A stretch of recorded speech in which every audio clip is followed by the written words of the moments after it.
Thankfully, a majority of the court saw the lie in the MCPS board's position. Justice Alito wrote the opinion. The parents are likely to succeed on their claim that the board's policies unconstitutionally burden their religious exercise. The court has long recognized the right of parents to direct the religious upbringing of their children.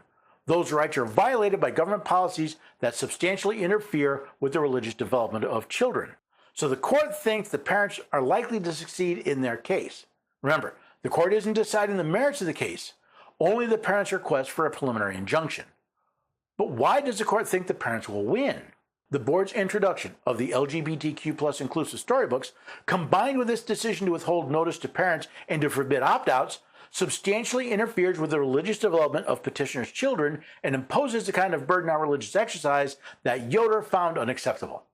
The books are unmistakably normative. They are designed to present certain values and beliefs as things to be celebrated and certain contrary values and beliefs things to be rejected.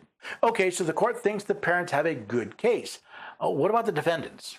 The court does not accept the board's characterization of the LGBTQ inclusive instruction as mere exposure to objectionable ideas, or as a lesson in mutual respect. The storybooks unmistakably convey a particular viewpoint about same-sex marriage and gender, and the board has specifically encouraged teachers to reinforce this viewpoint and to reprimand any children who disagree. That goes beyond mere exposure.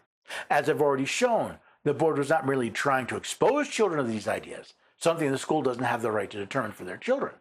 Rather, the board encouraged teachers to reinforce a specific viewpoint and reprimand any child who disagreed.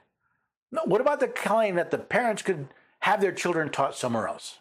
It is no answer that parents remain free to place their children in private schools or to educate them at home. Public education is a public benefit, and the government cannot condition its availability on parents' willingness to accept a burden on their religious exercise. Moreover, given that education is compulsory in Maryland, the parents are not being asked simply to forego a public benefit. They have an obligation, enforceable by fine or imprisonment, to send their children to public schools unless they find an adequate substitute they can afford. So according to the state of Maryland, parents must have an adequate substitute for public schools, but the MCPS thinks any parent can simply homeschool or send their child to private school.